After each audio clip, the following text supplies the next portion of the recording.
Hello everyone, मेरा नाम अवंतिका मिश्रा है और this is my second video. यहाँ पे हम बात करेंगे इंग्लिश के बारे में for the people who are beginners. So while I was teaching, मैंने देखा कि बहुत लोग ऐसे हैं जो हिंदी मीडियम से क्लैट में आते हैं, right. So CLAT as you know पूरा इंग्लिश है, okay. You should have a good understanding of English, तभी आप सब्जेक्ट्स को भी पढ़ पाएंगे, क्वेश्चंस में क्या दिया है आप समझ पाएंगे, राइट। तो अगर हम सिर्फ क्लैट के बारे में अभी बात करें तो चीज़ें तीन चीज़ में डिवाइड हो जाती है, राइट। जैसे पहला है कि आपको बेसिक इंग्लिश आनी चाहिए। बेसिक इंग्लिश लाइक आपको पता होना चाहिए कि क्या सेंटेंस का मतलब निकल रहा है, राइट। तो आई एम श्योर कि ये हर कोई जानता है, because we are made to study English from a very very early age, right. School में भी हम 10th तक तो हम इंग्लिश को एज अ ग्रामर भी पढ़ते हैं, एज अ लिटरेचर भी पढ़ते हैं। उसके बाद से we are not taught grammar but we have a book and then we are taught only literature, तो वो भी इंग्लिश ही है, ठीक है। तो बेसिक अंडरस्टैंडिंग आपको होनी चाहिए कि पैराग्राफ में बोला क्या जा रहा है, right. Because sometimes it is a little hard to understand what the essence of the sentences, because in CLAT the questions जैसे दिए जाते हैं ना, उसमें आपको 110% श्योर होना चाहिए कि आप जो मतलब समझ रहे हो वो सही है, राइट। बिकॉज वो क्वेश्चंस मतलब पे ही है, वो डायरेक्टली आप फैक्ट स्टेट नहीं कर सकते हो। Like 1 or 2 questions can be there जहाँ पे आपको डायरेक्टली फैक्ट स्टेट करना होता है, लेकिन मोस्ट ऑफ द क्वेश्चंस आपको एसेंस बताना होगा, राइट। तो आपको समझ में आना चाहिए कि एक्चुअली में बताया क्या क्या है। उसके लिए आपको इंग्लिश की अंडरस्टैंडिंग होनी चाहिए, right. So if you are afraid of English you are not going to reach where to the point जहाँ पे आप पैराग्राफ को समझ पाए, ओके। सेकेंड थिंग इज कि आपको वोकैब पता होना चाहिए। जैसे मैंने देखा है कि कुछ बच्चे आंसर्स निकालते वक्त वर्ड्स के गलत मीनिंग समझ लेते हैं, बिकॉज द थिंग इज़ कि अगर उन्हें मतलब नहीं पता तो they try to derive it out, और उसके बाद से वो चीज़ें गलत कर देते हैं, ठीक है। और वो वर्ड्स बहुत सिंपल भी नहीं होते हैं, ऐसा नहीं कह सकते कि वो आप डेली लाइफ में जानते होंगे, बट वो इतने भी टफ नहीं होते हैं कि कोई नहीं जानता होगा उनका मतलब, राइट। तो दो तरीके के वोकैब का नॉलेज होता है। पहला होता है कि हमें सब पता है, हमें प्लीज़ का मतलब पता है, हमें सॉरी का मतलब पता है, हमें सब पता है, राइट। लेकिन दूसरा जो पार्ट होता है वो ये होता है कि नॉट वेरी कॉमन, ठीक है। जैसे रिलक्टेंट वर्ड, जैसे कई ऐसे वर्ड्स हैं जो हम इधर उधर से तो सुन लेते हैं, but that's not very common for us, ठीक है। तो उस तरीके के आपके वोकैब का नॉलेज होता है।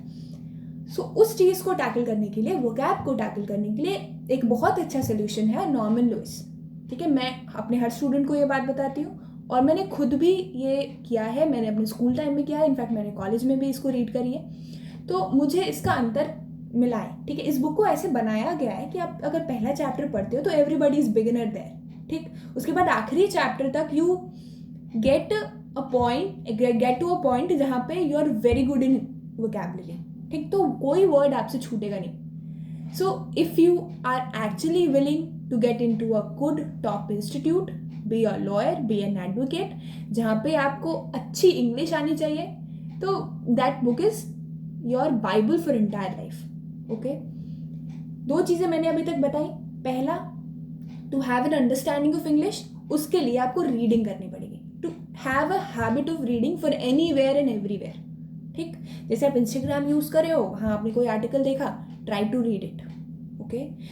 ट्राई डिफ़िकल्ट वर्ड्स, अगर आप कहीं पे भी कोई बुक पढ़े हो, अपना ही कोई बुक पढ़े हो, अपने किसी भाई बहन का बुक पढ़े, anything, if you come across a difficult word, search the meaning then and there, ठीक। ऐसा नहीं होता है कि आप 100% वर्ड्स की मीनिंग जानो, या ऐसा भी नहीं होता है कि आप बैठ के मीनिंग रटो तो आपको याद रहेगा। It should be in to your lifestyle, okay.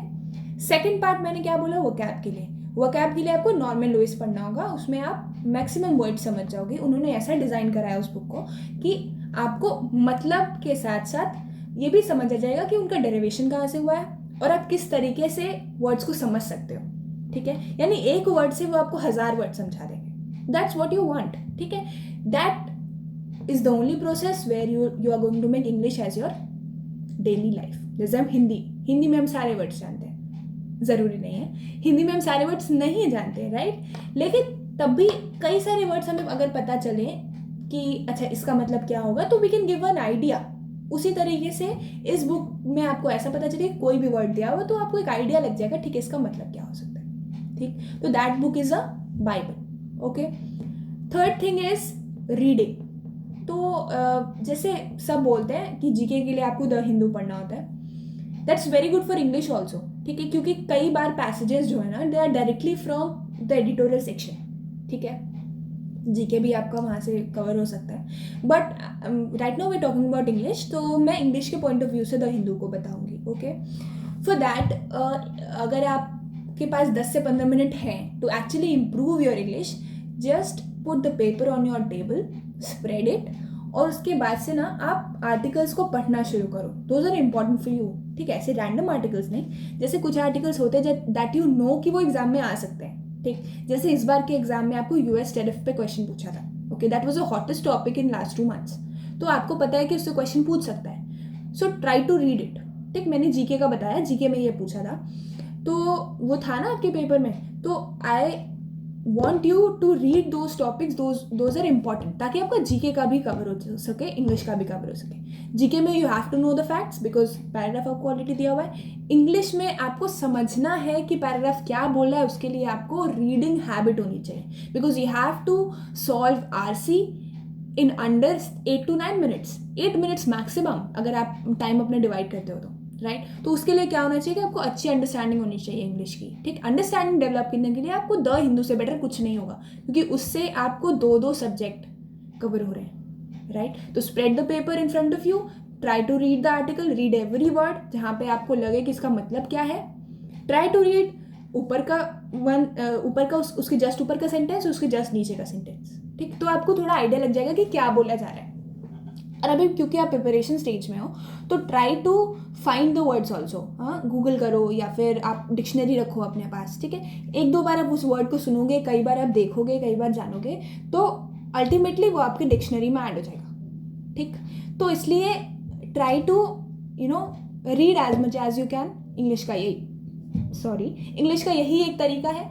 और दूसरा, वो किताब जो मैंने आपको बताया, नॉर्मन लुइस की word power made easy, try to read it. It's a very very nice book, जिसमें सेशंस वाइज डिवीजन दिया हुआ है। स्टार्टिंग आपको ऐसे वर्ड से किया जाएगा जो हम सब जानते हैं, उसके बाद से वो उसको आपको ऐसे वर्ड्स तक लेके जाएंगे जहाँ पे those are necessary for you, लेकिन हम उसे जानते नहीं हैं, ओके।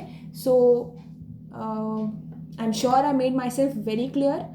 बिगिनर्स के लिए भी ये काम आएगा, not only for CLAT, it is for CUET also, it is for IP MAT वाले बच्चे also, but the difference is कि आपको फिल इन द ब्लैंक्स देता है, तो आप सेंटेंसेस अगर पढ़े रहोगे for IP MAT and for CUET, तो आपको पता रहेगा कि ग्रामेटिक मिस्टेक कहाँ कहाँ है, वर्ड्स आप क्या क्या ऐड कर सकते हो। नॉर्मन लुइस की किताब आपके लिए भी बहुत ज़रूरी है for the word usage part, for the vocab part, okay. और जितने आप सेंटेंसेस पढ़ोगे, जितने आप वर्ड्स पढ़ोगे, जितने आप पैराग्राफ्स पढ़ोगे, आपको पता चलेगा कि कहाँ कौन से वर्ड का यूसेज होता है, right. So thank you so much for and that's all in this video, and I'll be coming up with some of the new sessions जहाँ पे हम questions solve करेंगे for CLAT also, for IP MAT also, and for CUET. All the best everybody. Thank you.